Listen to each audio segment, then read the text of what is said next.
Buenos días, chicos. Buenos días con todos. Mi nombre es Alejandro Vázquez. Voy a reemplazar a su docente el día de hoy. Eh, vamos a ver la clase que nos corresponde para esta fecha. Voy a colocarla. Listo. Entonces, vamos a ver lo que corresponde esta semana. Eh, Nos toca el tema de teoría celular. También vamos a ver lo de célula procariótica y lo de célula eucariótica. A ver, hay que recordar algunos conceptos respecto a la célula que la consideramos como la unidad fundamental, funcional de todo ser vivo. Y estos conceptos que conocemos fueron o tuvieron las bases de los siguientes investigadores. Por ejemplo, Schleiden y Schwann nos dice que los cuerpos de todas las plantas y animales están formados por células. Virchow nos dice que solo pueden aparecer nuevas células de la división de las preexistentes. Y Weismann nos dice que todas las células viven actualmente, se remontan a los tiempos más antiguos, ¿no? Entonces, sobre estas bases es que se fundamenta la teoría celular. Vamos a ver la diferencia entre estas dos, las células procariotas y las células eucariotas. Las células procariotas eh, la diferencia principal es que carecen de una membrana nuclear, ¿ok? Carecen de una membrana nuclear, tienen un ADN circular, desnudo y libre de proteínas, ¿ok? No es como en el caso de los humanos, que el material genético tiene a las histonas, ¿no? En este caso está desnudo, ¿no? Desnudo, cuando escuchan ustedes desnudo, se refiere a que no tiene proteínas que le acompañan, ¿ok? Tiene los ribosomas del tipo 70S, esa es su velocidad de sedimentación. Luego, eh, estas bacterias pueden tener eh, diferentes formas. Si son circulares, se les denomina cocos. Si tienen una forma de bastón, se les denomina bacilo. Si tienen una forma de espiral, se les denomina espirilos. Y si tienen una forma de una coma, se les denomina vibriones. ¿Ok? También estos pueden formar agrupaciones. Por ejemplo, si están de dos y tienen forma de bastón, se le dice diplobacilos. ¿Ok? También podemos tenerlos si todos están en un solo plano. Por ejemplo, acá están en un solo plano y tienen una forma circular, se les denomina si son circulares, estreptococos, ¿no? Pueden existir estreptobacilos, ¿no? Por ejemplo, que serían estos en forma de bastón, pero en un solo plano, ¿no? Luego tenemos a los estafilo. Estafilo, cuando se utiliza este prefijo estafilo, se refiere a que están en forma de racimo o tridimensionalmente, o dispuestos de forma tridimensional. Si son circulares, van a ser estafilococos. También pueden existir estafilo, y si tienen una forma de bastón, podrían ser estafilobacilos. ¿Ok? En cuanto a su estructura va a tener hacia la parte externa una cápsula que es esta, que lo que le va a brindar es protección, ¿ok? Le brinda una protección a la bacteria, es una capa viscosa, ¿ok? Y le continúa la pared bacteriana. Esta pared bacteriana puede ser clasificada de dos formas, la gram positiva y la gram negativa, ¿ok? Esta clasificación en gram positiva y gram negativa es en función al colorante de gram, ¿ok? Este colorante de gram permite tener este tipo de distinción. Las gram positivas se ven un tanto mm, violeta, violeta un poco más marcado, eh, y en el caso de las gram negativas se ven algo rosadas. Y justamente se observan estos colores debido a que en las gram positivas hay una capa de peptidoglucano mucho más gruesa, ¿ok? Comparada con la capa de peptidoglucano de las gram negativas, que es delgada, ¿no? Entonces, en la que tiene esta capa de peptidoglucano más gruesa, el colorante se fija más, por tanto, se observa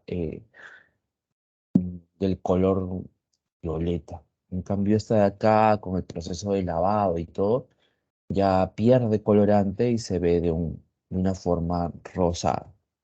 Aparte, en el caso de las gram negativas, tienen una capa lipídica en la parte externa. Em, Existen estructuras que van a servir para la locomoción de las bacterias. Las bacterias siempre van a buscar eh, avanzar en su desarrollo, en el aumento por bipartición de estas. Entonces necesitan desplazarse. ¿Ya? Para eso tienen el flagelo, que le permite este movimiento. Existe una clasificación de las bacterias en función a sus flagelos. Por ejemplo, tenemos acá los monotricos. Los monotricos tienen un solo flagelo. Acá está, ustedes pueden ver un solo flagelo monotrico. También tenemos lofotricos. Lofotricos cuando existen varios flagelos. Acá está, varios flagelos. Luego tenemos a los anfitricos. Anfitricos. Este prefijo de anfi es que están hacia ambos polos, que hay flagelos en ambos polos de esta bacteria. Y también tenemos a los peritricos. Los peritricos van a tener flagelos rodeando a la bacteria. Ok, acá está, rodeando la bacteria. También tenemos estructuras como los pili o fimbrias, que está por aquí. Este pili o fimbrias va a permitir lo que es la conjugación. Ok, tenemos a una bacteria, acá también tenemos el pili, y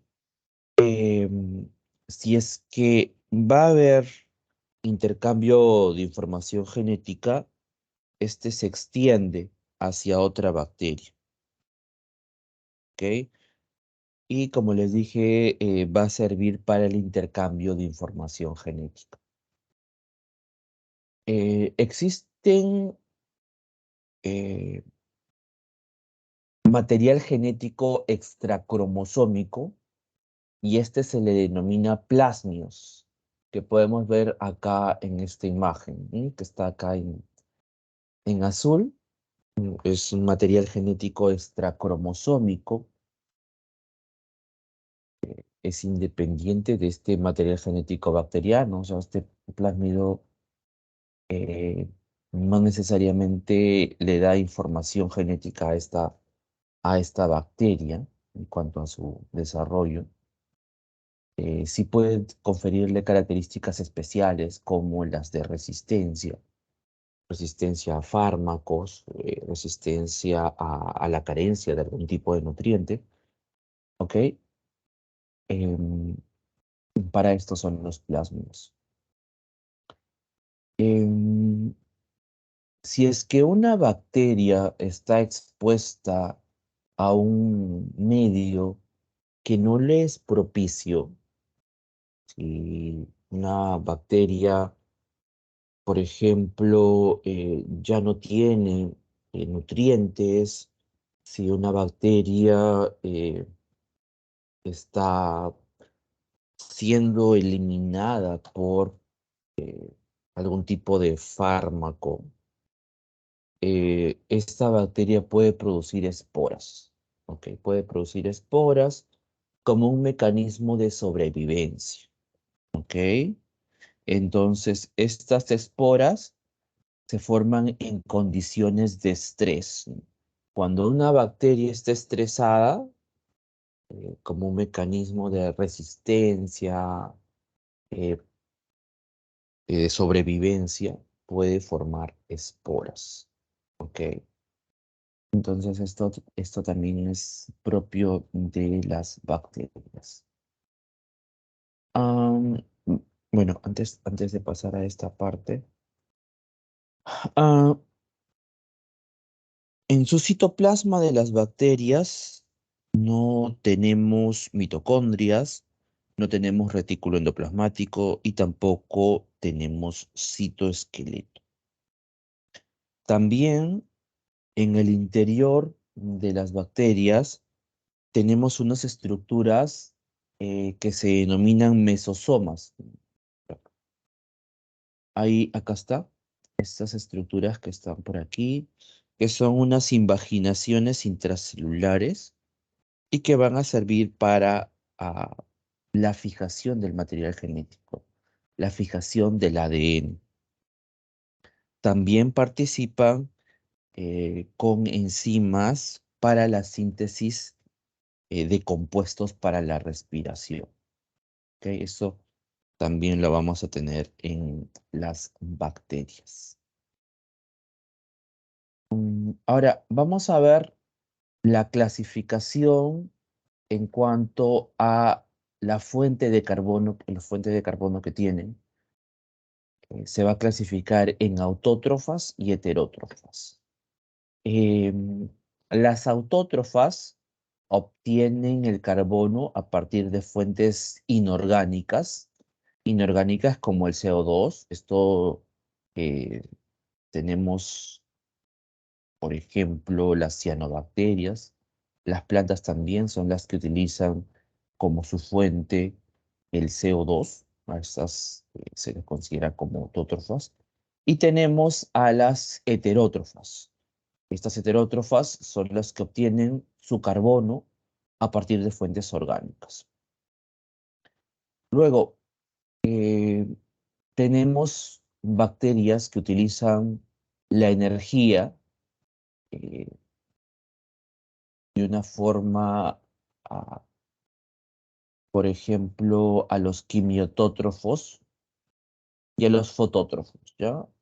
A los quimiotótrofos, estos se van a clasificar en dos, los quimiolitótrofos y los quimioorganótrofos. Entonces, en los quimiolitótrofos tenemos bacterias que utilizan compuestos eh, como el azufre, bacterias de azufre, bacterias de hidrógeno. Acá están utilizando compuestos químicos como fuente de energía. Y tenemos a los quimiorganótrofos. Dentro de estos quimiorganótrofos tenemos a la mayoría de los procariotos. ¿Cómo se da la reproducción en el caso de las bacterias? Las bacterias van a reproducirse por bipartición, ¿ok?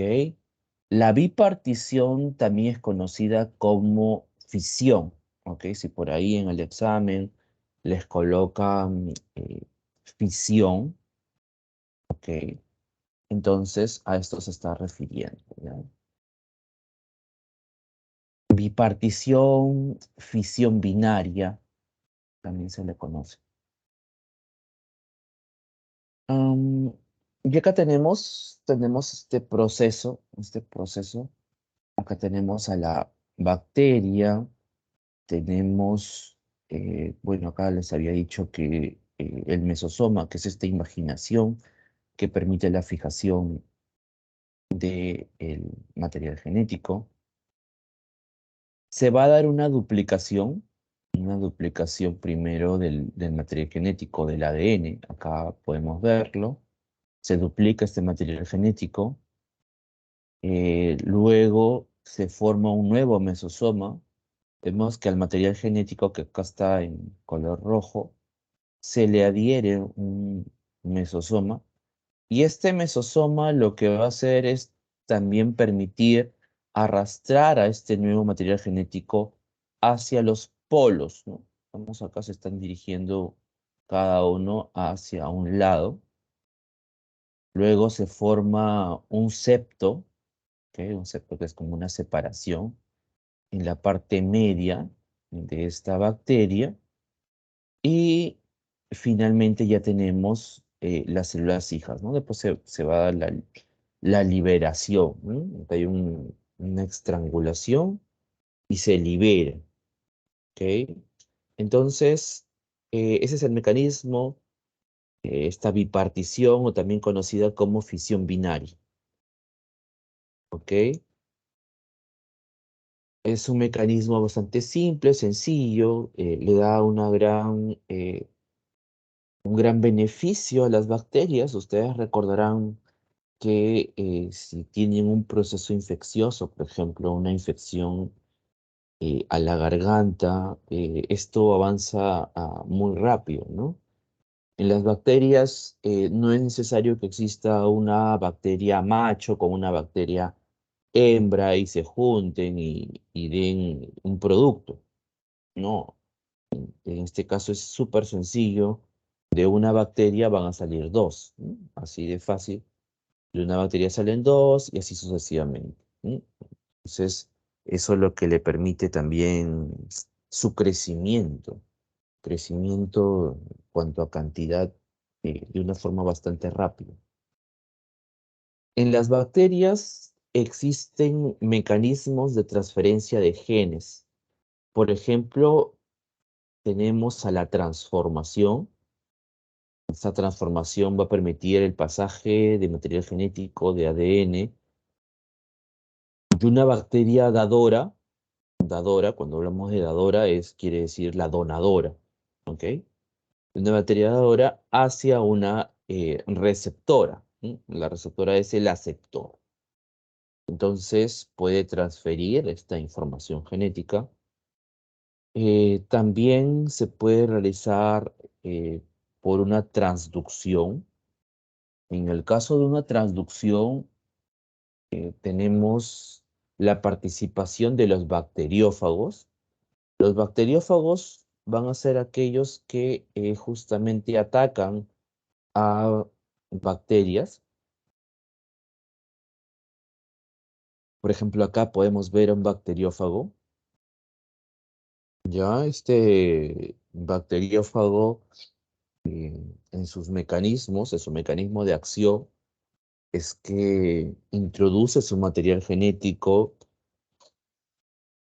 Este material genético llega al hospedero, se fusiona con él y después esta bacteria puede entrar al ciclo lítico o ciclo lisogénico, que quizás lo vieron en la clase pasada respecto a los virus. Los virus tienen esta capacidad, por ejemplo, los bacteriófagos.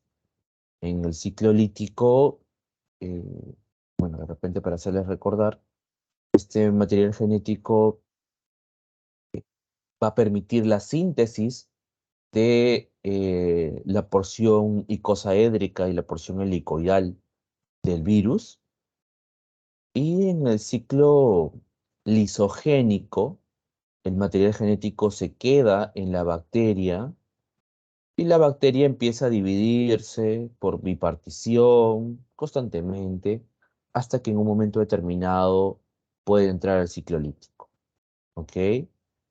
El detalle es que en el momento que el virus eh, ensambla su material genético, puede llevar pequeñas secciones de material genético bacteriano. Entonces, si ese bacteriófago pasa hacia otra bacteria, en el momento que introduce su material genético, puede ir llevando genes a una nueva bacteria, ¿no? Entonces, ese es el mecanismo de transducción. Y finalmente tenemos el de conjugación. En el caso de conjugación, podemos ver que lo que se pasa, lo que se transmite, son plásmidos. Ustedes acá les dije, estos plásmidos, ¿se acuerdan que habíamos visto acá estos plásmidos que están acá? Material genético y también los plásmidos, ¿no? Que es un material genético extra cromosómico. Este también se divide, tiene su sitio, su origen de replicación. Entonces acá, para ello se necesita siempre una bacteria aceptora. ¿Ok? Una bacteria aceptora va a permitir el pasaje de un plásmido y el detalle de este proceso es que le puede dar una resistencia a la bacteria. Ustedes recordarán bastante que en nuestro medio, si nosotros queremos tomar un antibiótico, si queremos comprar un antibiótico, les dicen que es bajo receta médica. ¿Sí?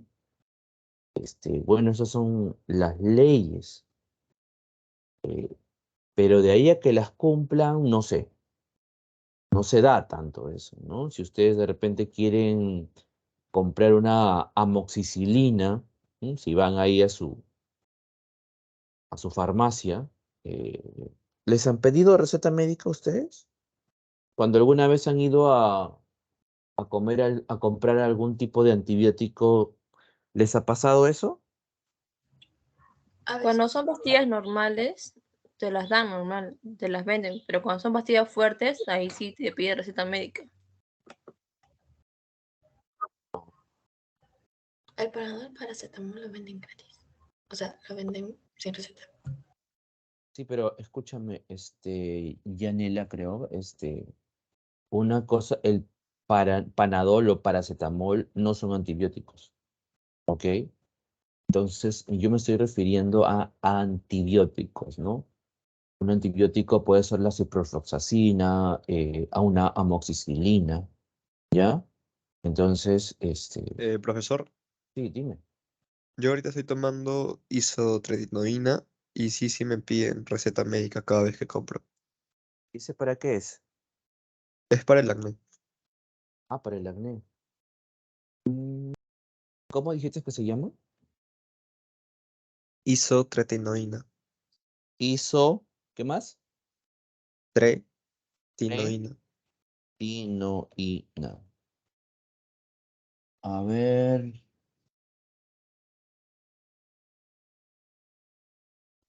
mm, sí, pero en este caso, no está acá como antibiótico, por si acaso. Ahorita lo estoy buscando. Pero sí dice para el acné, como tú mismo lo estás diciendo. Este, pero acá no dice solamente control del acné. Ah, ya, mira, ¿por qué te han pedido? Porque también dice efecto secundario, actúa como teratógeno. Mira, es bien fuerte. Ah, porque es fuerte, te están pidiendo receta médica. Sí, por eso. Bueno, lo que les estaba diciendo es antibióticos, ¿ok? antibióticos. Tienen que ver bien ustedes. Creo que es un poco de nuestra conciencia que cada uno debe tener. Siempre debe de chequear, revisar los fármacos que utilizan, ¿no? Por ejemplo, este producto de acá que utiliza tu compañero para el acné, acá lo veo bastante fuerte. Debe ser eficiente, quizás, ¿no? Algunos medicamentos son fuertes, pero también son eficientes, ¿no? eh, Se tiene que ver, ¿no? Costo-beneficio, además, bueno, ahorita ustedes son jóvenes, entonces es por eso de repente les dan un producto así. Pero, bueno, yo me estaba refiriendo acá a los antibióticos, ¿no? Acá su compañera Camila nos ha puesto algunos, ajá, muy bien, gracias Camila, acá para que ustedes puedan ver. La cefalexina también está muy utilizada. El ciprofloxacino, por ejemplo, en tuberculosis se utiliza ciprofloxacino. La ampicilina, que también es muy conocida, muy recetada. Algunas veces están un poquito mal de la garganta, anda, cómprate una amoxicilina, usualmente dicen los padres, ¿no? O si están ustedes así estornudando, hay gente que para el resfriado también toman amoxicilina, ¿no? O sea, están estornudando y puede ser un proceso vírico, pero están diciendo, ¿sabes qué? Anda, tómate un antibiótico. Y el detalle es que todo esto está generando una resistencia. Recuerden que estos antibióticos llegan y los antibióticos son bastante potentes. Entonces, eh, cuando destruyen bacterias, no solamente destruyen las bacterias propias que les estén causando algún tipo de daño, sino que dañan a otras bacterias que puedan tener ahí. Entonces, dañan quiere decir que las disminuyen en cantidad, ¿ya? Y si las disminuyen en cantidad, porque está siendo efectivo el fármaco, hay personas que si les dicen, tómate amoxicilina por 7 días, hay personas que al tercer día ya se sienten mejor, se sienten aliviadas, se sienten curadas y dicen, bueno, ya estoy bien, ya no tomo, ya me faltan 3 días para terminar y ya estoy bien, ya no me duele la garganta, no, ya no voy a tomar nada porque me hace daño. Y lamentablemente el hecho de que corten el tratamiento va a hacer que las pocas bacterias que quizás quedaban, estas empiecen a proliferar, pero ya hayan tenido la capacidad de transmitir la información de resistencia a algún tipo de fármaco, ¿no? Recuerden que los fármacos pueden actuar por ejemplo, destruyendo la pared, debilitando la pared bacteriana, pero recuerden que acá los procesos de división de las bacterias también son bastante grandes y por ahí ha ido metiéndole la información genética para que pueda resistir a este fármaco, ¿no? Entonces, como la persona no terminó de consumir los fármacos para que acaben con todo, ¿no? Si les dan por 7 días, es que justamente el médico ya ha programado que con esos 7 días arrase con toda la proliferación de las bacterias malas, ¿no? En cambio, cuando ya empezaron a disminuir el malestar, por ejemplo, de repente le molesta la garganta o algo, porque ya gran parte de las bacterias han sido erradicadas, las personas suspenden el tratamiento. Entonces todo eso crea resistencia, ¿no? Y no es bueno que se cree la resistencia. ¿Por qué? Porque a la larga, si es que esa persona eh, después tiene otro tipo de infección y le dicen, ¿sabes qué? Tienes tal infección y te vamos a recetar amoxicilina. La amoxicilina es el fármaco por excelencia para esta nueva infección que tienes. Pero tú tomaste esa amoxicilina antes por un resfriado. Entonces, el fármaco estrella, el fármaco, el que era el adecuado, ya no te va a hacer efecto. Ya no te va a hacer efecto. Entonces vas a necesitar un fármaco mucho más fuerte, de un espectro mucho más fuerte, y obviamente mucho más fuerte es mucho más dañino, ¿ok? Y eso sucede, ¿no? Hay personas que van generando resistencia y se les sigue dando fármacos más fuertes. Hay personas que pueden terminar con una insuficiencia hepática o una insuficiencia renal debido a todo esto. ¿Ok? Entonces, es por eso que suceden estos casos de resistencia bacteriana. En cuanto a la clasificación de las bacterias, tenemos acá la clasificación de Whittaker, que nos permite la clasificación en, en dos grupos, ¿ok? Mm, Las arqueobacterias, este prefijo arqueo quiere decir las más antiguas, ¿ok? Cuando vemos estas arqueobacterias, quiere decir las bacterias más antiguas. Estas y las eubacterias. Eubacterias son las nuevas bacterias, ¿ya? Entonces tenemos esta clasificación.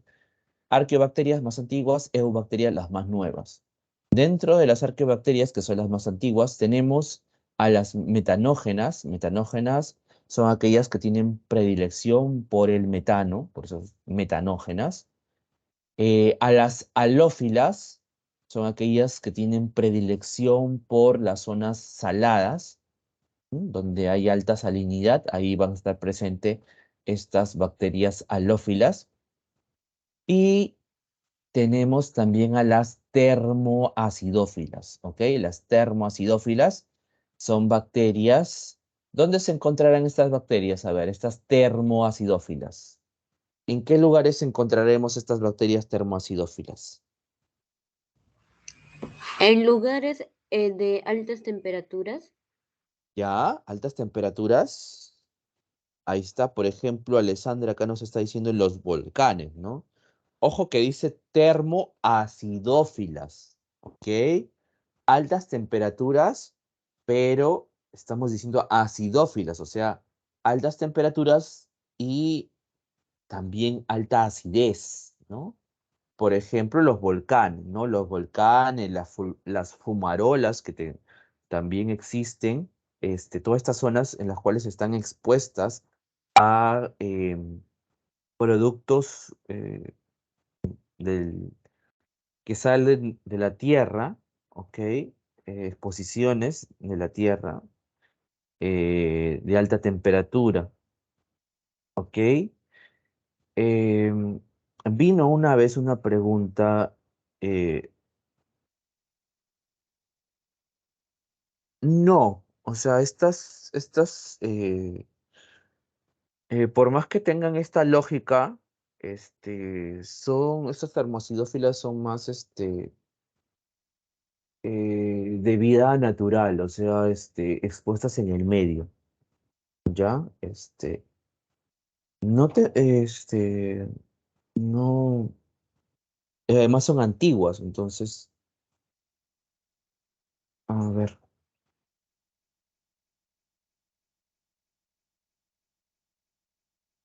creo que hay, pero por si acaso lo voy a ver.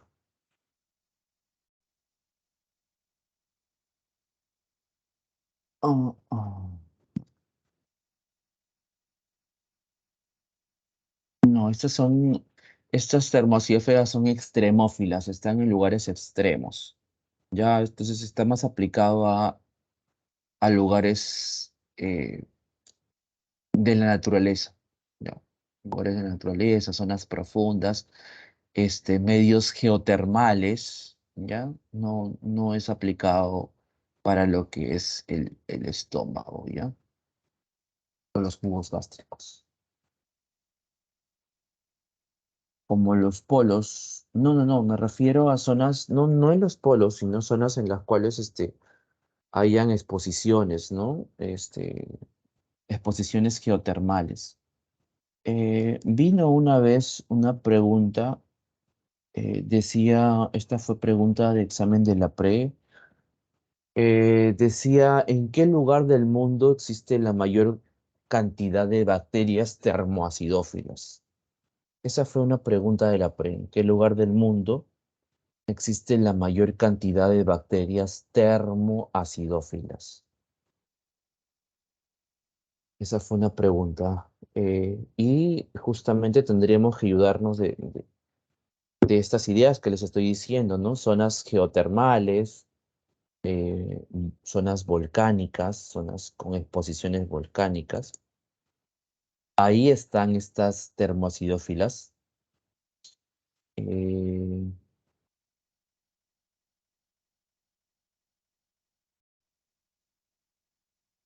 Estas bacterias pueden resistir grandes temperaturas,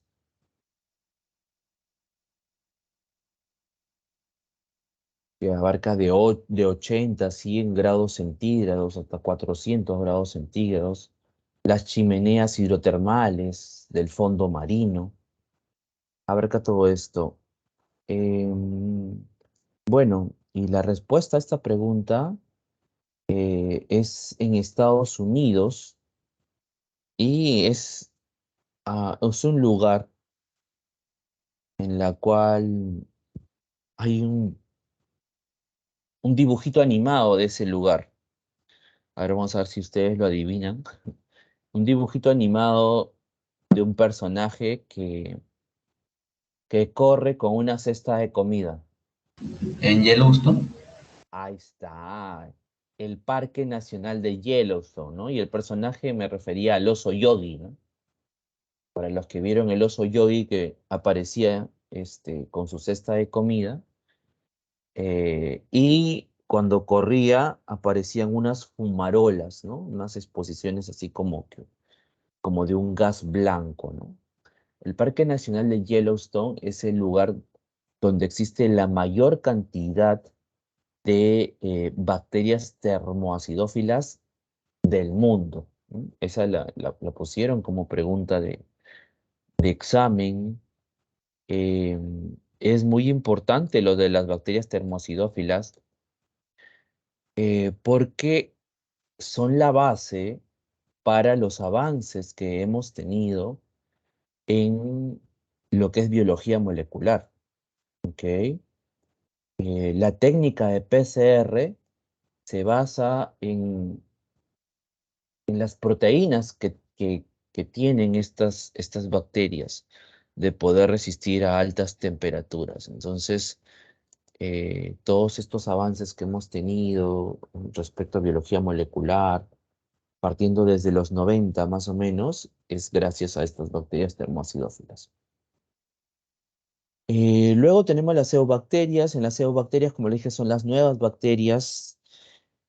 Acá tenemos a las gram positivas, a las gram negativas, que les dije sobre esta tinción de gram.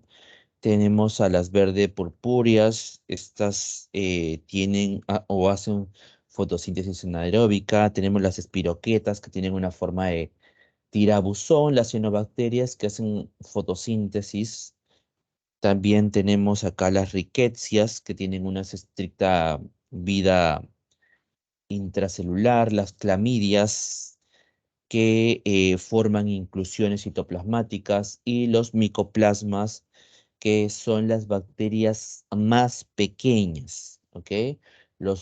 Acá no es micro, es micoplasmas, micoplasmas, estos micoplasmas eh, son las bacterias más pequeñas y no presentan pared celular, ¿ok? No presentan pared celular. Una característica bastante importante, no presentan pared celular y son las más pequeñas. Respecto a los micoplasmas, ha venido varias veces en preguntas de examen, por si acaso, de exámenes de la pared. Ahora tienen que darse cuenta bastante si ustedes revisan, cuando ustedes revisan problemas de biología, por ejemplo, los razonan, llegan a una respuesta y es importante que ustedes también se den cuenta de la respuesta ¿Por qué? Porque puede venirles a futuro una pregunta de eco que de repente solamente le cambiaron la parte estructural, ¿no? Que es el texto, ¿no? Pero que llega a la misma respuesta, ¿entienden? O sea, si es que ustedes llegan a comprender bien una pregunta, posiblemente les pueda venir la misma respuesta, pero con el enunciado cambiado. ¿Sí? Tienen que darse cuenta bien de eso. Ahora tenemos otra clasificación, la clasificación de Bus, y este Bus divide en bacteria, en arquea y en eucarya. ¿Ok? Entonces acá bacteria coloca todas las bacterias específicamente, arqueas solamente las bacterias antiguas que hemos hablado, y dentro de las eucarias abarca al reino protista, al reino fungi, al reino plantae y al reino animal. Las bacterias han sido o están siendo usadas también en procesos de biorremediación. Vamos a hablar sobre esto de la biorremediación, que básicamente lo que busca es mejorar un ambiente contaminado. Eh, si hablamos de biorremediación, podemos describirlo como el potencial biológico de los organismos vivos. Esto puede abarcar a plantas, a algas, a hongos y también a bacterias, ¿no? Tenemos diferentes tipos de biorremediación, por ejemplo, una biorremediación microbiana. Se va a utilizar acá los microorganismos directamente en el foco de la contaminación. Estos pueden existir ya en este foco o también pueden provenir de otros ecosistemas, ¿no? Entonces, básicamente colocan a estas bacterias en el lugar donde está la contaminación, ¿ok? Entonces, en el lugar donde está la contaminación, en el foco de la contaminación, colocan a estas bacterias, ¿no? Por ejemplo, contaminación con petróleo, con benceno, con tolueno, donde hay pesticidas, herbicidas, entonces ahí se pueden colocar. Después tenemos una degradación enzimática. En el caso de una degradación enzimática, eh, lo que va a utilizarse son enzimas, ¿ya? Van a utilizarse enzimas, pero que estas enzimas previamente han sido obtenidas, por ejemplo, de bacterias, ¿ok? Entonces, ¿cómo es esto? Eh, existen los bioreactores. Los bioreactores son grandes recipientes en los cuales pueden colocar bacterias. A las bacterias les pueden hacer un proceso biotecnológico para que produzcan unas determinadas enzimas, ¿ya?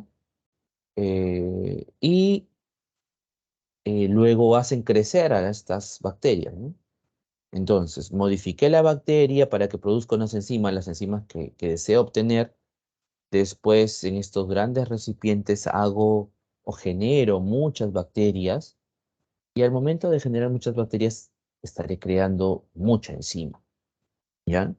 Y finalmente lo que se va a utilizar en estos lugares contaminados van a ser las enzimas, ¿ok? Entonces, a eso se refiere con una degradación enzimática, ¿ok?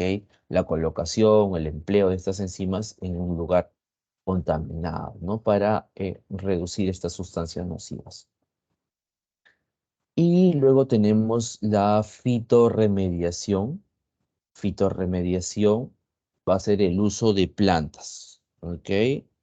El uso de plantas para limpiar ambientes contaminados, ¿no? Eh, contaminados, por ejemplo, con metales pesados, ¿no? Metales pesados, entonces esto va a permitir aislarlos, ¿no? Entonces también va a ayudar en estos procesos de fitorremediación para contaminación con mercurio, con plomo. va a poder ser utilizados. Ahora vamos a ver ya a la célula eucariota. Habíamos hablado en el caso de las procariotas, en el caso de las procariotas, que la diferencia principal era la presencia de la membrana, ¿no? La presencia o ausencia, ¿no? En el caso de las procariotas era su ausencia. Ya en las eucariotas sí está la presencia de estas, ¿no? Em, Tenemos acá en las eucariotas el reino fungi, el plantae, el animalia. Obviamente estamos hablando de la presencia de una doble membrana, va a estar acá en el núcleo. Ok. Tenemos estructuras como la membrana plasmática, tenemos un citoplasma con un citosol, con citoesqueleto, con organelas, tenemos una pared celular, tenemos el núcleo. Bueno, obviamente vamos a estar hablando esto en detalle. Partimos de la membrana plasmática. Vamos a ver esta membrana plasmática. Mm, bueno, si queremos, vamos a empezar mejor desde la parte externa, ¿ya? Esta parte externa, para hacerlo con un poco de orden, porque la pared celular en los vegetales está por fuera. Ya vamos a empezar con la pared. Esta pared celular puede estar compuesta de celulosa, hemicelulosa, pectina, lignina, suberina. Y la pared celular cumple función de soporte de las células. También esta pared celular impide la ruptura de la membrana en el caso de estos vegetales. Es muy importante porque hacia la parte interna tenemos a la membrana, ¿ok? También es importante porque evita el ingreso de patógenos. ¿Ya? Vino una vez una pregunta que decía, ¿por qué las plantas tienen pared celular y por qué los humanos no tenemos una pared celular? ¿Por qué no tenemos nosotros una pared? ¿Por qué las plantas sí tienen una pared? Más o menos así era la pregunta. Fue pregunta de la pre, como les dije. ¿Cuál sería su respuesta? A ver, ¿qué se les ocurre? ¿Por qué las plantas sí tienen una pared celular? ¿Por qué los humanos en sus células no tenemos una pared celular? A ver, ideas. ¿Qué se les ocurre? A ver ahí. Profesor, Sí, dime.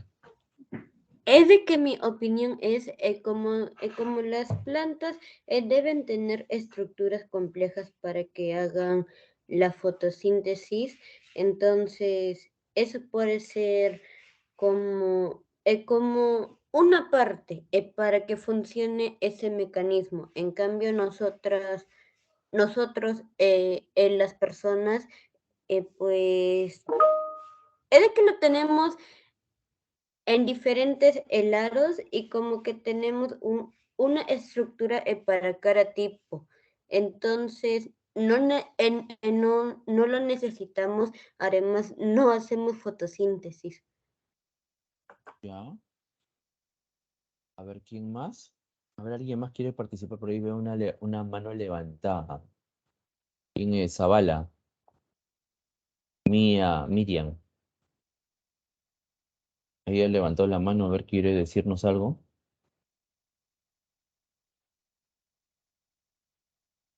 Ah, ya. Tu micro está malogrado. Ya, acá ha puesto algo. Creo que tiene que ver con la sintetización de alimentos en esa célula. Sintetización de alimentos en la célula.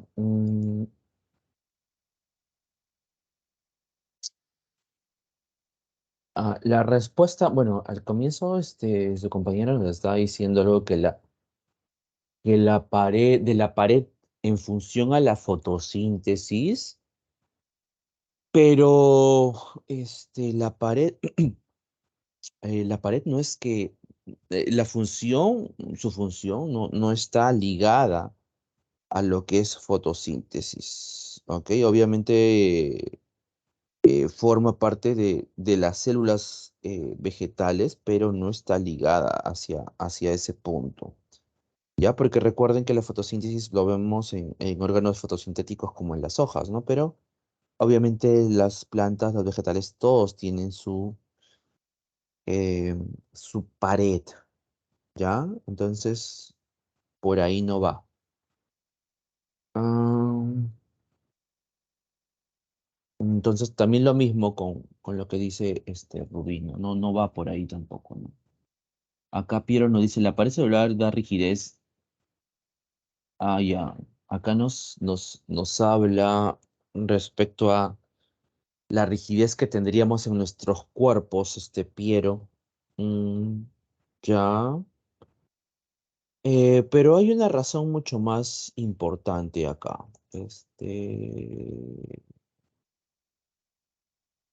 Ya. Y justamente voy a leer nuevamente las funciones para que alguien por ahí se le ocurra, ya. Escúchenme bien atentamente. Funciones de la pared celular. Soporte de las células. Impide la ruptura de la membrana y evita el ingreso de organismos patógenos. A ver, ahora a alguien se le ocurre una maravillosa idea por ahí. ¿Por qué nosotros no necesitamos una pared con estas tres funciones que les he dicho de la pared? ¿Por qué no necesitamos nosotros una pared?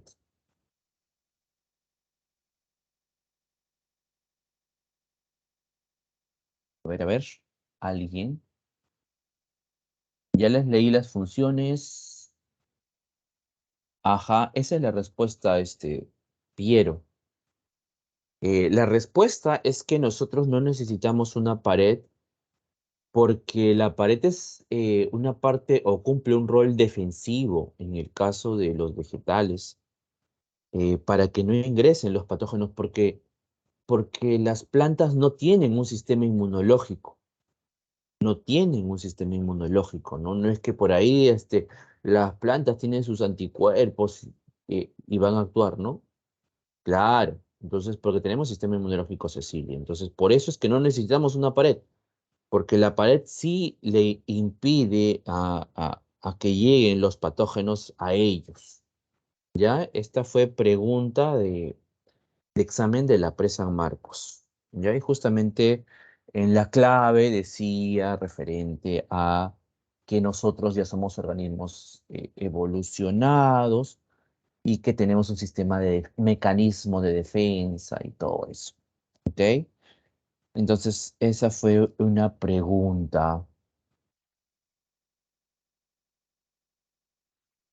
Si tuviéramos una pared, mm, lo que pasa es que no nos correspondería este, tener una pared. O sea, si lo vemos desde el punto de vista evolutivo, nuestra gran especificidad o complejidad de esta forma eh,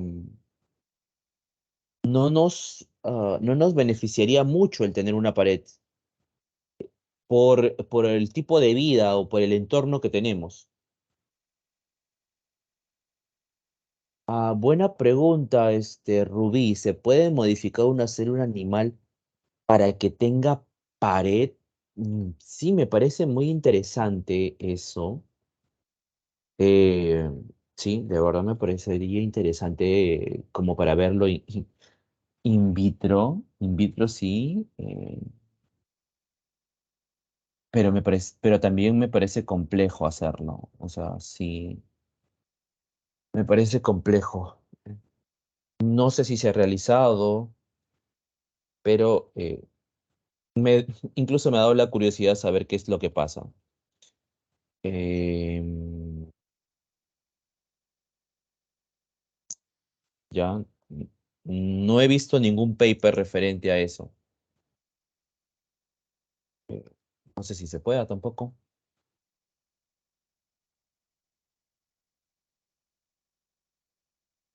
Mm, Sí, tampoco no está acá, pero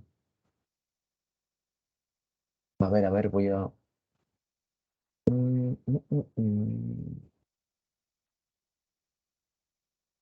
Dependiendo, ya, estoy pensándola y estoy razonándola. Estoy buscando yo mismo la respuesta porque obviamente no está en Google. Y tendría que ser, por ejemplo, tenemos que ponernos a pensar en en qué linaje de célula animal, ¿ya? Porque en función a su linaje, todos podemos pensarlo en eso, ¿ya?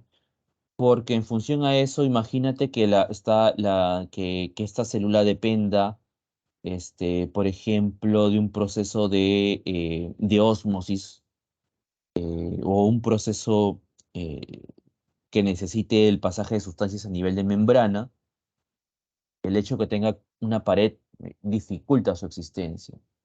Entonces, para empezar, si se quisiera lograr lo que acabas de comentar, tendría que buscarse un linaje celular adecuado, si es que lo hay, para poder realizar eso, ¿no? Y además, crear una estructura a nivel de pared, tiene demasiada complejidad. Lo más probable, lo que sí podría tratar de hacer, y estoy forzando todas las cosas, es que a una célula vegetal le coloque el material genético o la información genética de una célula animal. Estoy tratando de forzar las cosas, pero está un poco complicado. Usualmente las transformaciones genéticas se dan a nivel más pequeño, ¿sí? Por ejemplo, genes pequeños, ¿no? Por ejemplo, los transgénicos. En los transgénicos modificamos pequeñas secciones de material genético, o sea, secciones de material genético, ¿no? Lo que estamos ahorita hablando ya confiere de mucha complejidad y también hacerlo un tanto inviable. O sea, hay su posibilidad de que sea inviable. Bueno, em, sí, sí, ya, sí, sí, Miriam, me lo imaginé que no se ha intentado. Y si se intentara, sí, está demasiado, demasiado difícil para que pueda darse, sí. Este, ya. La pared también permite el pasaje del agua. ¿Ya? El agua ingresa por simple difusión. Bueno, y ahora vamos a ver a la membrana plasmática, ¿no? Hay que recordar un poquito de esta membrana. Esta membrana, vamos a tener acá al modelo globular mosaico fluido, que es lo que ustedes pueden ver acá. Esto se llama modelo globular mosaico fluido, ¿no? Por acá, en esta forma circular, esta zona circular, es la bicapa fosfolipídica, toda esta parte de acá, esta es la bicapa fosfolipídica. Fosfolipídica, ¿por qué? Porque acá están las cabezas polares de los fósforos y hacia la parte interna están los lípidos, ¿no? Por eso se dice bicapa, una capa, dos capas, bicapa, acá están los fósforos en circular, lipídica, ¿no? Entonces acá está esta bicapa fosfolipídica que viene acompañada de proteínas, ¿no? Proteínas, diferentes proteínas, por ejemplo, proteínas integrales, tenemos otras proteínas que son periféricas nada más, em, hay proteínas que van a permitir el pasaje de sustancias, Acá hacia la parte superior que ven por acá, tenemos glucolípidos, lípidos, que van a permitir el reconocimiento, ¿ya? Van a permitir reconocimiento, por ejemplo, de bacterias que justamente se reconocen por la parte del glúcido y también por parte de los fármacos. Los fármacos también buscan estas moléculas de reconocimiento. Si nosotros consumimos un fármaco, buscamos que el fármaco actúe en el lugar adecuado, ¿ok? Entonces, por ejemplo, si tomo algo para el dolor adecuado, el dolor de la cabeza, el fármaco tiene que ir aplicado a esa zona, ¿no? De ese grupo celular. Ah, serían glucolípidos, Angeli, ¿ok? Glucolípidos, y este, el reconocimiento es más aplicado a la zona de los glúcidos, ¿no? Glucoproteínas, ¿no? El azúcar es el que reconoce básicamente, ¿ok? Date cuenta que, mira, si acá está la bicapa fosfolipídica, estos glucolípidos están hacia la parte externa, mira, están expuestos. Entonces, esta exposición es justamente la que va a permitir interacción con bacterias o con virus también, ¿no? Mira, mira, acá está hacia la parte externa, puede tener interacción con virus, bacterias o también con los fármacos, ¿no? El fármaco viene y utiliza esto de reconocimiento para poder actuar, ¿no? Entonces, reconoce esta parte externa, ya, esto de acá es la membrana del hepatocito, por ejemplo, ¿no? Ya, entonces acá tengo que actuar. Entonces el fármaco actúa sobre ese linaje celular, ¿no? Obviamente la idea de un fármaco es que actúe en el sitio que necesito. No es que actúe en todas las células, sino que actúe en el sitio que considero adecuado. ¿Ok? Em, Acá en la bicapa fosfolipídica va a haber, bueno, esta bicapa eh, actúa de forma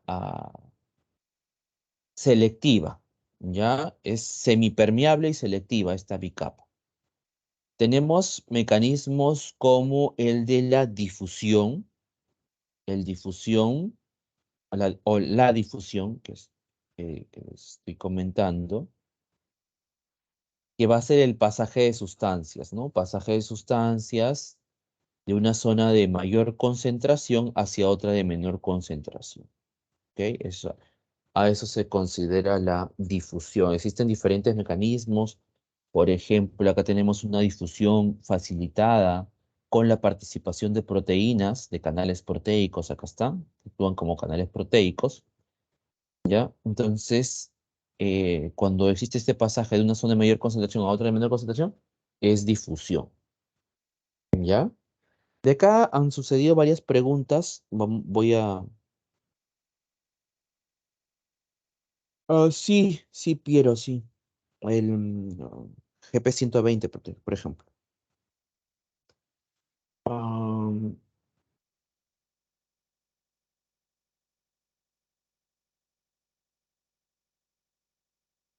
mm, mm,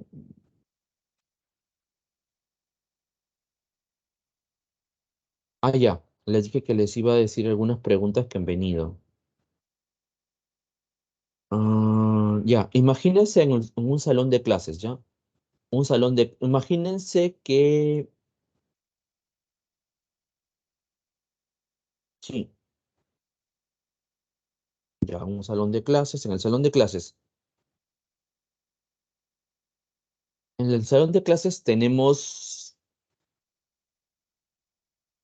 oxígeno dentro del salón de clases. Y en el pasadizo del salón de clases también hay oxígeno. Entonces, ¿qué sucederá? ¿Qué sucederá con este oxígeno? O sea, ¿el oxígeno del pasadizo entra o el oxígeno del salón sale?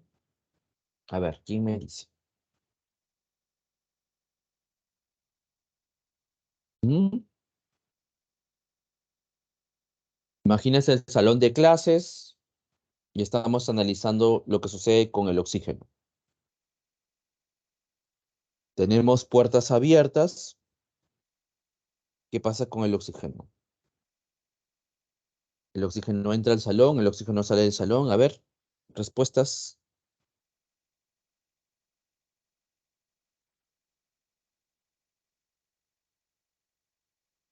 Sale, dice acá Aileen. Piero dice que entra. Entra y sale. ¿Mm? Por acá dice entra al salón. Ya. Entonces, acá, si les estoy preguntando respecto al oxígeno, es que el oxígeno estaría ingresando al salón, ¿ok? Hay una difusión, ¿no? Recuerden que en el salón de clases nosotros vamos a estar consumiendo oxígeno, ¿no? Entonces nosotros estamos consumiendo el oxígeno que hay y el pasadizo, estamos hablando de un pasadizo que no haya nadie, ¿ok? Entonces en el pasadizo el oxígeno va a estar en una mayor concentración. Entonces el pasaje de una zona de mayor concentración hacia otra de menor concentración, ahí estamos hablando de difusión, ¿ok? Entonces el oxígeno estaría entrando al salón, ¿ya? ¿Y qué sucede con el CO2? A ver, ahora, lo mismo, pero con el CO2.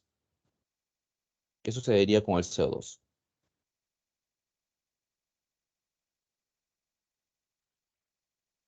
Ujú. Acá está, ya están las respuestas. Y acá está bastante fácil de entender que en este caso sale, ¿ok? En este caso sale. ¿Ya?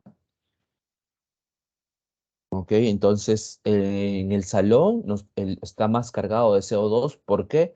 Porque nosotros estamos respirando. Entonces, ahí está, muy bien. Acá Andrea quiere saber por qué sale ya. Ahorita vamos a... Justo eso es lo que estoy explicando. ¿Por qué está saliendo? Porque nosotros en el salón estamos respirando. Entonces, como estamos respirando, estamos generando CO2. Todos estamos respirando en ese salón virtual que estamos ahí pensándolo. Estamos exhalando y haciendo que ese salón se cargue con una mayor concentración de CO2. Entonces va a suceder este proceso de difusión, que quiere decir el pasaje de una zona de mayor concentración, porque ahora el CO2 va a estar más concentrado en el salón que en el pasadizo. En el pasadizo no hay nadie. Entonces, hay una cantidad de CO2, obviamente, pero la del salón va a ser mayor. Entonces, pasaje de una zona de mayor concentración hacia otra de menor concentración, y eso es lo que va a suceder. ¿Ok? Bien por preguntar, Andrea. Esto ha sido pregunta de examen de la pre, por si acaso, o sea, para que todo esté súper claro. Eso es lo que sucede, ¿ya? Y también tenemos el proceso de ósmosis. La ósmosis es la difusión del agua, ¿ok? O sea, básicamente lo mismo, pero aplicado al agua, ¿ok? Ósmosis, difusión del agua. También existe el transporte em, simple, un transporte simple eh, o pasivo, en el cual no hay un gasto de energía, y también existe el transporte activo. El transporte activo, sí hay gasto de energía, ¿no? Em, y acá tenemos la bomba de sodio y potasio. Salen 3 sodios y entran 2 potasios, ¿no? Por ejemplo, este es un ejemplo, esta bomba de sodio y potasio. Y Otro ejemplo de transporte activo y que sí ha sido objeto de pregunta es eh, la eliminación de los fármacos. Por ejemplo, si los fármacos, cuando nosotros consumimos un fármaco, el fármaco tiene un tiempo de acción dentro del cuerpo, ¿ya? Pero después este fármaco tiene su periodo de eliminación, ¿no? Ustedes, por ejemplo, si ven ahí en eh, la recetita que viene, bueno, no es recetita, tiene un nombre especial, pero no recuerdo ahorita el nombre, que viene en la caja, dice, eh, el fármaco se eliminará después de 24 horas, el fármaco se eliminará a las 48 horas. Entonces, esta eliminación del fármaco se realiza en el túbulo contorneado distal y para que exista la eliminación del fármaco, se realiza con transporte activo. ¿Ya? Esa ha sido pregunta, objeto de pregunta. Una de ellas era, para la eliminación de los fármacos, ¿mediante qué proceso es? Y decía difusión, ósmosis, y por ahí estaba transporte activo. Ya hay transporte activo, hay gasto de energía. Ya eso es en el caso de los fármacos. ¿Ya? Hay transporte activo en el gasto. Transporte activo siempre va a haber gasto de energía. Y la otra pregunta fue, ¿en dónde se realiza la eliminación de los fármacos? Y es en el túbulo contorneado distal. ¿Ok? Ahora, vamos a ver en lo que corresponde al citoplasma, el citosol, que va a ser la sustancia líquida que forma el medio intracelular. ¿Ok? En el citosol tenemos am, movimiento ameboideo, también lo que corresponde a la ciclosis, que es el pasaje del agua en el interior. Tenemos los microtúbulos. Estos microtúbulos em, de tubulina. Tenemos los filamentos intermedios, por ejemplo, de queratina. Y también tenemos los microfilamentos que son de actina. ¿Ok? Esto corresponde al citoesqueleto, que está por acá. Creo que vamos a tenerlo acá. Luego tenemos ribosomas. En el caso de los ribosomas, estos son del tipo 80S, ¿ok? Estos son, en el caso de eucariotas 80S, en los eucariotas y en el procariota es 70S, ¿ya? Acá tenemos sus subunidades, su unidad grande, su unidad pequeña, el ARN, está por acá. Y básicamente los ribosomas van a realizar la síntesis de proteína. Ya, acá Andrea dice sobre los fármacos. Bueno, los fármacos, para ser eliminados, se necesita de transporte activo, que ese es su mecanismo de eliminación de los fármacos. ¿Ya? Se realiza por transporte activo y que es con gasto energético, gasto de energía. ¿Qué quiere decir? Con gasto de ATP. ¿Qué vino en la pregunta? Vino eso, vino mediante qué procedimiento, mediante qué mecanismo se realiza la eliminación de los fármacos. Y había claves, ¿no? Ósmosis, difusión facilitada. Y justamente la clave por ahí era transporte activo, ¿no? Y el transporte activo es con gasto de energía. Y cuando eran preguntas del sistema excretor, que bueno, no les toca todavía, y en sistema excretor también pusieron eso de los fármacos, ¿no? ¿En qué porción o en qué zona eh, de lo que es el nefrón o nefrona, en qué zona se da la eliminación de los fármacos, ¿no? Entonces, Caso de este nefrona está la parte del glomérulo, el túbulo contorneado proximal, el asa de Henle y el túbulo contorneado distal. Esas son las porciones y justamente se da en el túbulo contorneado distal. Bueno, eso lo van a ver en mayor detalle cuando se haga sistema excretor. ¿No? Entonces, les estoy diciendo las preguntas que ya vinieron. Como les dije, es importante saber algunas cositas o entender algunas cositas porque les pueden cambiar solamente la forma de la pregunta, pero la respuesta siempre llega al mismo punto, pues, ¿no? Acá tenemos, bueno, los ribosomas que les dije, tiene sus subunidades, su unidad menor, su, su unidad mayor, tanto para las eucariotas como las procariotas. Y les decía que los ribosomas van a servir para la síntesis de proteínas, ¿ok? En grupo, a los ribosomas se les denomina polisomas, ¿ok? Polisomas o también llamados poliribosomas, ¿ok? Polisomas o poliribosomas. Esto también fue pregunta de examen, ¿ok? Polisomas o poliribosomas. Los ribosomas pueden estar libres o también unidos al retículo endoplasmático. Por ejemplo, acá tenemos al retículo endoplasmático, que es esta serie de endomembranas que están aquí. Y estas serie de endomembranas van a ser de dos tipos. Un retículo endoplasmático que está asociado a los ribosomas, que está por acá, que tiene unos puntitos. Este es el retículo endoplasmático rugoso. ¿Ok? Cuando tiene estos puntitos que pueden ver acá, que son los ribosomas, que representan los ribosomas, es retículo endoplasmático rugoso. Y cuando no tiene nada, es el retículo endoplasmático simple. El rugoso, si tiene ribosomas, y les preguntan, ¿cuál es la función del retículo endoplasmático rugoso?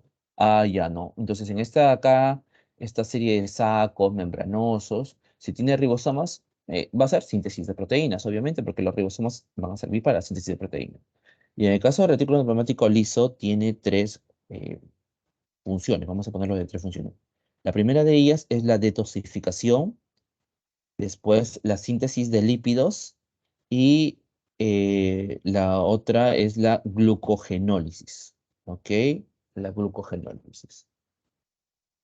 Am, la que más ha venido después de esta pregunta es la detoxificación. Si ustedes, por ejemplo, toman, no, cuando se van a una fiesta, ¿no? Cuando se van a una fiesta, si toman una cerveza, dos cervezas, tres cervezas, el cuerpo, ¿cómo recibe esta cerveza? ¿Como algo bueno o como algo malo?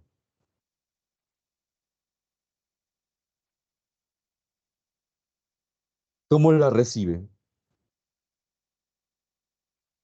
Si toman ahí su cerveza, no sé, o su pisco, su ron, su aguardiente, ¿cómo es recibido? ¿Bueno porque engañe tu cerebro? A ver, ¿qué dicen los demás?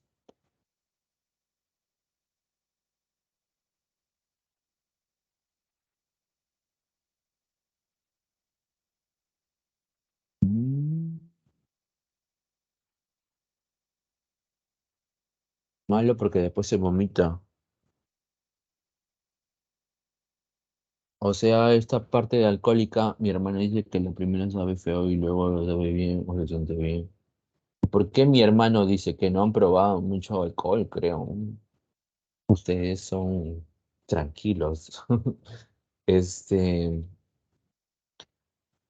bueno, ah, hay que recordar que los alcoholes, que ustedes tienen ahí el radical OH, ¿cierto? Este radical OH de los alcoholes se considera, el organismo lo considera como algo dañino. Lo considera como algo dañino. Ah, la mayoría tiene 16, dice por acá Camila. Ah, ya. Ujú. Entonces se considera como algo malo y el organismo lo que busca es hacer que eso que es tóxico se cambie. Entonces, por eso es que actúa para eliminar esa toxicidad, ¿sí? Por eso es esta detoxificación. Esos de ahí son efectos secundarios, Andrea. Vomitar es cuando ya han consumido demasiado alcohol. eh, Duele la cabeza, estómago. Claro, en exceso, acá está diciéndonos Mercedes, dando un aporte de cultura etílica. Eh, sí. Bueno. Luego tenemos el aparato de Golgi. Eh, el aparato de Golgi es una serie de sacos apilados que están por acá. Estos sacos apilados se les conoce como dictiosomas y están encargados de la secreción celular. También de la formación de los lisosomas y de la formación del acrosoma. El acrosoma es una zona en el espermatozoide que justamente va a permitir el pasaje o el ingreso del espermatozoide hacia el ovocito para fecundarlo.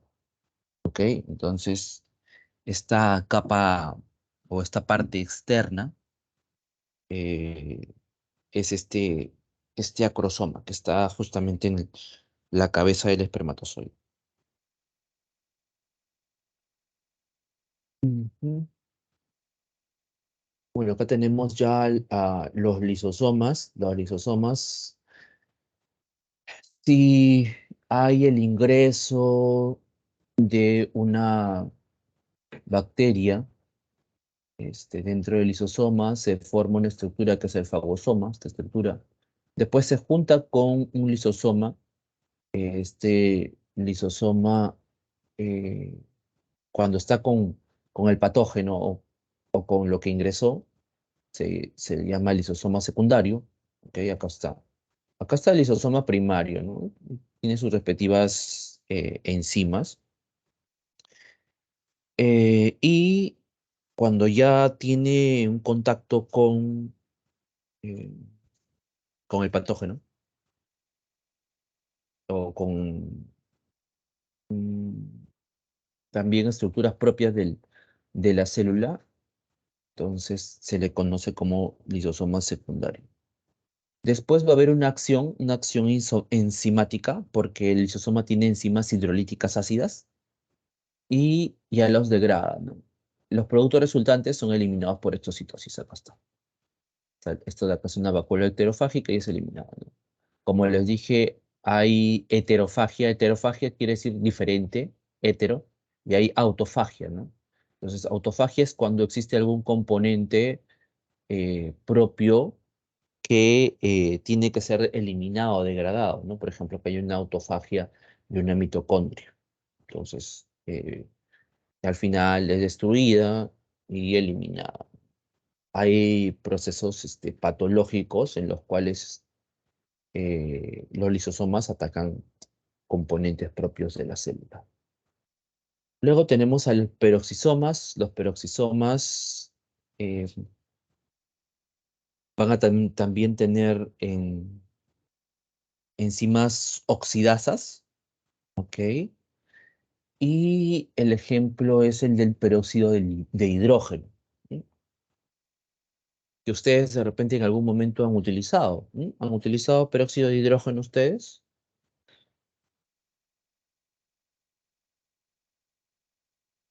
¿Mm? Que es el agua oxigenada. ¿Han utilizado ustedes agua oxigenada alguna vez?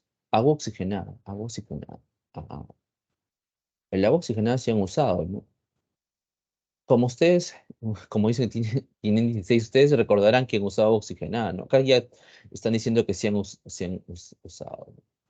Esto también ha venido en pregunta de examen. Ya vamos a ir pensándolo. Voy a tratar de ser un poco rápido porque ustedes saben que el tiempo apremia acá. No puedo como que estar tanto en detalle, pero vamos a para que ustedes lo piensen un poquito. Ustedes cuando se caían, por ejemplo, se raspaban la rodilla, se caían de la bicicleta, ¿no? Se hacían un corte. ¿Qué hacía la mamá? ¿Qué hacía la mamá cuando se cortaban la rodilla, no sé, la pierna? Les echaba su agua oxigenada, ¿cierto? Sí, les echaba su agua oxigenada. Y después de que les echaba su agua oxigenada, claro, les echaba su agua oxigenada, ¿ustedes qué veían, qué sentían ahí en su pierna, en la rodilla, en la zona? ¿Qué veían? ¿Qué No se veían? siente nada porque eso lo limpia. ¿Lo limpia? ¿Lo limpia como el jabón? Ok, acá vamos Es como agua. como agua. Acá vamos a corregir algunos mitos. Profesor, se veía como unas burbujitas blancas. Ah, Algo. burbujitas blancas, mire, burbujitas blancas. Espuma blanca, dicen por acá. Espuma blanca, burbujitas blancas, ¿no? Cuando ustedes eran pequeños e inocentes, la mamá seguro les decía, ay, hijito, hijita, cuanto más burbujitas salga, mejor para ti, ¿no? Mejor. Y de repente le decían, échame más, échame más. Entonces, y las burbujitas les parecía divertido. Bueno, acá lo que dice Luciana, ¿reacciona con la sangre? Sí, sí, vamos a ponerlo que sí. Vamos a ver ahora, qué es lo que pasó o qué es lo que pasaba. Eh, Esas burbujitas, bueno, acá, oh, sí, sí está. Ya, entonces, se iba a caer la pierna. Claro, bueno, acá en la inocencia, la inocencia era bastante mm, grande, ¿no? Porque cuando ustedes eran pequeños, ver y sentir las burbujitas, entonces como que era algo divertido, ¿no? Ahora si se cortan algo, ¿se echan agua oxigenada? ¿O ustedes de frente ya se meten alcohol ahí, le echan su alcohol ahí, su alcohol yodado quizás, ¿no? Pero en esos tiempos le colocaban su agua oxigenada. Eh, claro, ¿no? Ah, ya. Miren acá, Miriam, desde pequeña con su alcoholismo. Ah, Dayana, muy buena pregunta, ¿no? Dice si es que no era para desinfectar, no era para sacar el pus o los microbios. Ahí están. Los dos están preguntando casi lo mismo. Y bueno, vamos a resolverle sus dudas acá a Dayana y a Alessandra. Vamos a resolverle sus dudas porque ellas todavía están intrigadas. ¿Qué hacía el agua oxigenada? Y ahora vamos a decirlo. ¿Ya? Ah, ya.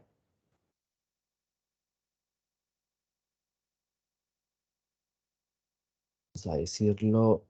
Lo que pasa con el agua oxigenada, si por ahí se acuerdan, eh, esta agua oxigenada es el peróxido. El peróxido de hidrógeno, cuando, que es el H2O2, por si acaso, H2O2.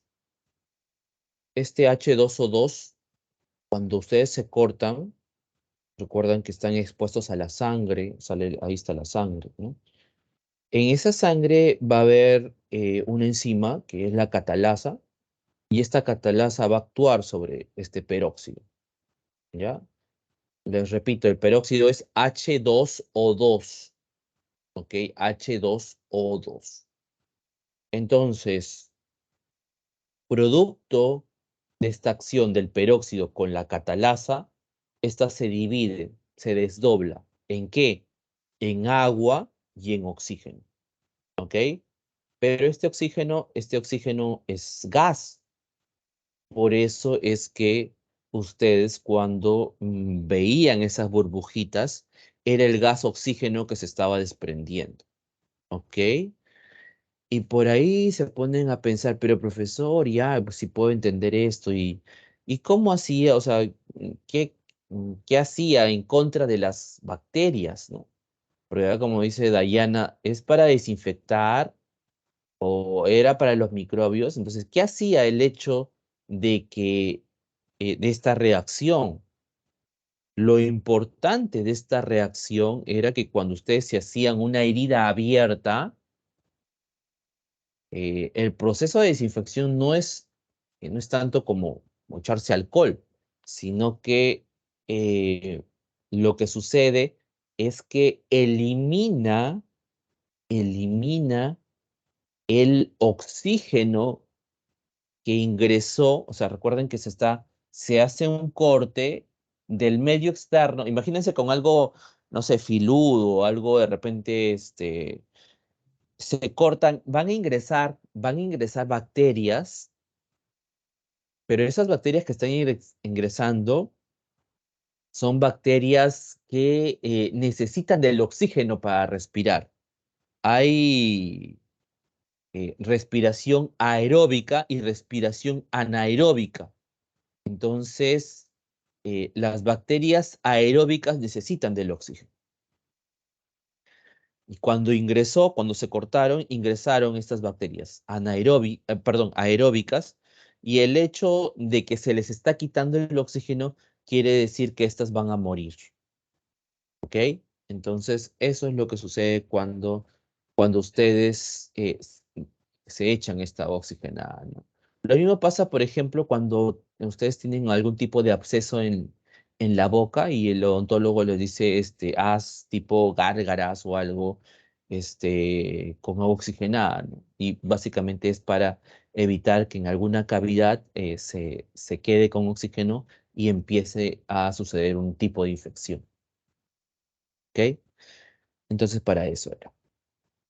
Luego tenemos acá las vacuolas. Las vacuolas van a permitir la regulación de la presión osmótica. En el caso de las plantas, va a permitir eso, regulación de la presión osmótica. Tenemos también tipos de plastidios. eh, Partimos del proplastidios, de los formadores, ¿no? Después pasamos a etioblastos. Y tenemos acá las diferenciaciones en leucoplastos, cloroplastos y cromoplastos. Los cloroplastos son los de color verde, ¿no? Tienen la clorofila, ¿ya? Y bueno, ustedes saben que estos cloroplastos van a participar en lo que es la fotosíntesis. Sí, básicamente las ahogaría en el sentido de que les quita que puedan respirar. ¿Mm? ¿Ya? Evita que puedan respirar. Evita que puedan tener puedan tomar el oxígeno. Los leucoplastos no tienen color. Los cromoplastos sí tienen color. Los leucoplastos se dividen en amiloplastos, aquellos que pueden almacenar almidones, elaioplastos, aquellos que pueden almacenar grasas o aceites, y proteinoplastos, aquellos que pueden almacenar proteínas. ¿Ok? Mm, Acá los etioplastos son cloroplastos que no han sido expuestos a la luz, se encuentran en plantas que se cultivan en oscuridad. Entonces, estos de acá serían estos etioplastos. Y acá tenemos, como les dije, estos cromoplastos. Eh, En cromoplastos tenemos pigmentos como el caroteno de color naranja, color anaranjado, licopeno, color rojo, ¿ok? Por ejemplo, en el tomate y licopeno, y la xantófila color amarillo, ¿ok? Luego, un poco de respecto o más detalle respecto a los cloroplastos. Tenemos acá la estructura del cloroplasto. Existe una serie de discos que es en la parte interna, que son los tilacoides, y se encuentran de forma apilados, y estos son los granos. ¿Ok? Em, También el cloroplasto tiene su material genético, el ADN el cloroplasto. En el interior, el interior del cloroplasto se denomina estroma. ¿Ok? El interior del cloroplasto se denomina estroma. También existen las células, las mitocondrias. Las mitocondrias, ustedes saben que va a estar ligado a lo que es la respiración, pues, ¿no? La respiración se va a dar acá en las mitocondrias, respiración celular. También tenemos los glioxisomas, son peroxisomas especializados en plantas, encargados de los triacilglicéridos y anabolismos de los carbohidratos en la semilla, ¿no? Estos están relacionados con la germinación e interactúan con las mitocondrias. Los centriolos que van a participar en lo que es la división celular, van a estar los centriolos para la formación del uso cromático. En el núcleo, luego tenemos el núcleo, tenemos en el interior la cromatina. La cromatina puede estar de dos formas. La eucromatina, que es una cromatina un tanto laxa, por eso acá lo pone en una zona así tipo más clara.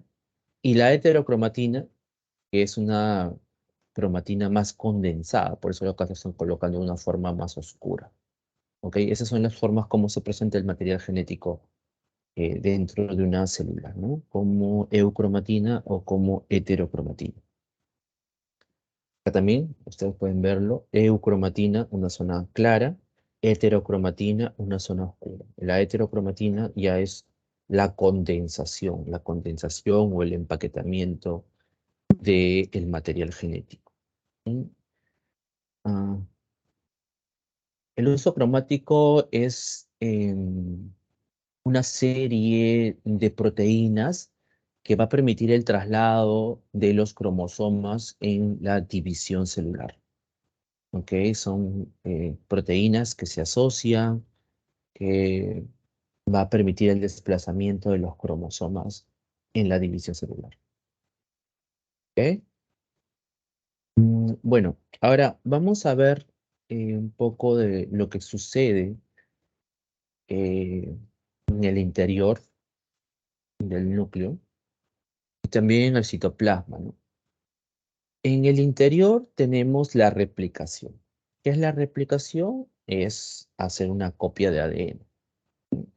Por eso muchas veces se habla de replicación del material genético, replicación de ADN. ¿Ya? Replicación. Quiero ver si estoy en imagen. Sí, acá está. Ya, de ahí vamos a hablar un poquito más en detalle con esta replicación. Vamos a ver esto de forma general, ¿ya? Replicación, copia del material genético. Vamos a hacer una copia del material genético. Después también tenemos la transcripción. La transcripción va a ser el pasaje de ADN hacia ARN.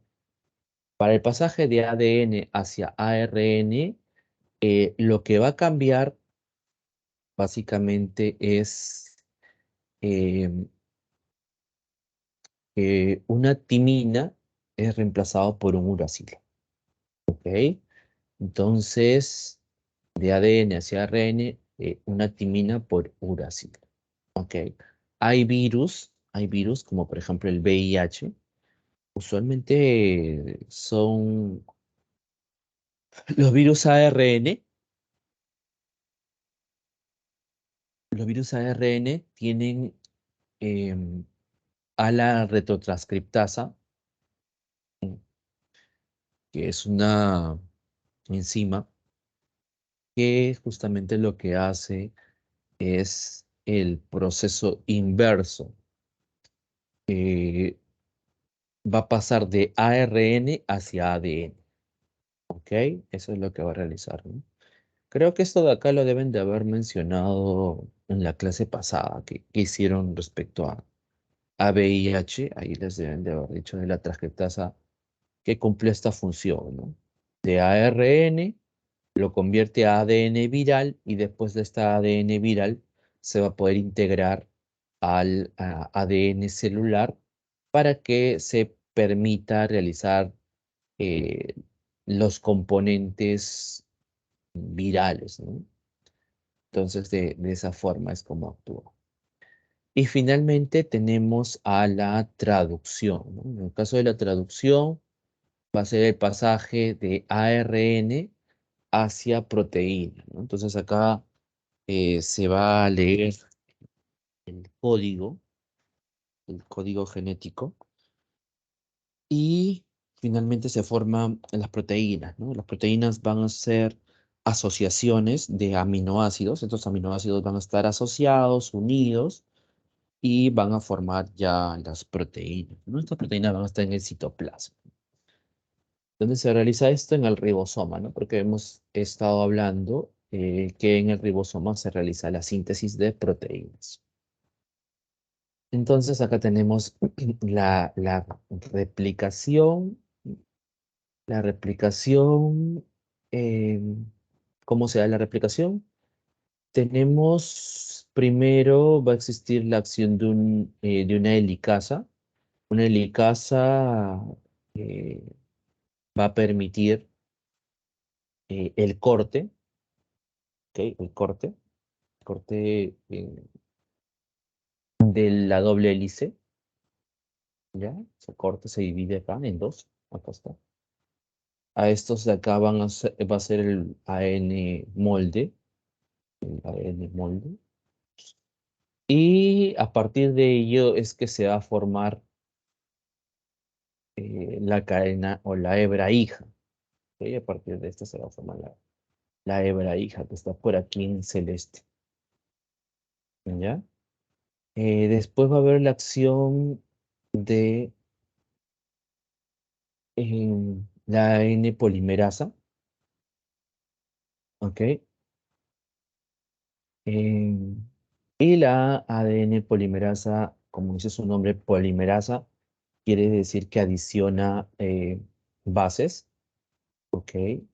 Y completa lo que es la secuencia, ¿ok? Completa acá los nucleótidos necesarios para poder tener la secuencia completa, ¿ok? En la otra cadena que está por aquí, también tenemos primers. Se van a formar pequeñas secciones de material genético. Va a tener la acción de una ADN polimerasa también. Estas secciones van a ser los fragmentos de Okazaki que posteriormente con la acción de la polimerasa se van a unir y van a formar ya la hebra molde, ¿no? Luego tenemos la acción de la topoisomerasa que va a permitir que las hebras se mantengan unidas, ¿ok? Entonces esta es la replicación o copia del material genético. Luego tenemos la transcripción. La transcripción, básicamente, acá va a ser el cambio, como les dije, eh, de una timina por el uracilo. Entonces, acá tenemos el código. Se reemplaza la timina por el uracilo y vamos a tener el ARN mensajero. Este ARN mensajero va a salir de esta zona y ¿va a viajar hacia dónde? Hacia el ribosoma, ¿ok? Entonces viaja hacia el ribosoma y acá es donde se va a dar la lectura del código genético. Cada vez que se junta un triplete, estos son tripletes, que es la asociación de tres bases, se va a adicionar un aminoácido, ¿ok? Y los aminoácidos cuando están juntos, estos de acá, se siguen adicionando, se adicionan hasta llegar a una zona que se conoce como codón stop o codón de parada, y es ahí donde ya se libera la proteína, ¿ok? Y en ese momento se libera la proteína. ¿Ok? Bueno, acá tenemos el código genético. Entonces está formado por codones, que son estos tripletes, ¿no? Acá hay 64 codones. 3 no codifican, que son los codones de parada, el UAA, UAG y el UGA. Acá está. Estos son codones de parada, ¿ya? O codones stop también los pueden haber visto. Codones de parada o codones stop. Luego, el codón de inicio es el AUG, que está por aquí, AUG, se lee así, miren, A, la U y la G, ¿no? A, la U, que está por acá, y la G, ¿no? Ese es codón de inicio. En el caso de los, por ejemplo, los humanos, tienen este codón de inicio, acá está AUG metionina, ¿no? Este código genético es universal, no tiene comas, es degenerado. Bueno, am- las preguntas que han venido, por ejemplo, de acá es, ¿por qué el código genético es degenerado? Es una de las preguntas. Y la respuesta es degenerado porque existe más de un codón para un mismo aminoácido. Por ejemplo, AUU para isoleucina. AUU es isoleucina, AUC también es isoleucina, AUA isoleucina, ¿no? CUU leucina, CUC leucina, CUA leucina, CUG leucina, ¿no? Entonces, por eso se dice que es degenerado, porque existe más de un codón para el mismo aminoácido, ¿ya? Por eso es que se le considera degenerado. Entonces, hacen la lectura, parten desde el codón de inicio, ¿ya? Siempre parten, si por ejemplo viene una secuencia de bases, estas son las bases, primero buscan el AUG, ¿no? Si les dicen, ¿cuántos codones tiene? Imagínense que es una pregunta, ¿cuántos codones tiene? O si les preguntan, ¿cuántos aminoácidos tiene? ¿Ya? Entonces, para contar esa cantidad de aminoácidos, parten del AUG, ¿no? Entonces, este ya sería un aminoácido. Entonces, siguen avanzando, ¿hasta cuándo? Hasta que vean un codón stop, ¿no? UAA, UAG y UGA. Cuando ya ven el codón stop, en ese momento ya se libera la proteína, ¿no? Entonces, las preguntas en esta parte es que les dan una secuencia génica, buscan el codón de inicio, que es el AUG, y a partir de ese es que les pueden pedir cuántos aminoácidos hay hasta el primer codón stop. De ahí la importancia de aprendérselos de memoria, o sea, sí o sí tienen que ser aprendidos. Entonces, codón de inicio, AUG, metionina, sí o sí aprendido. Y codones stop, también sí o sí aprendidos, porque queremos resolver las preguntas de esta parte. UAA, codón stop, UAG, codón stop, y UGA, codón stop. ¿Ok?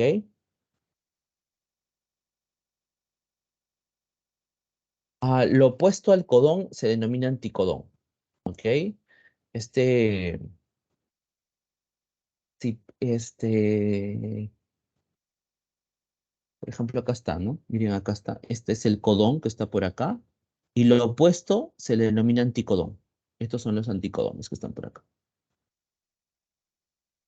¿Ya? Así es. Bueno, chicos, vamos a pasar a las preguntas.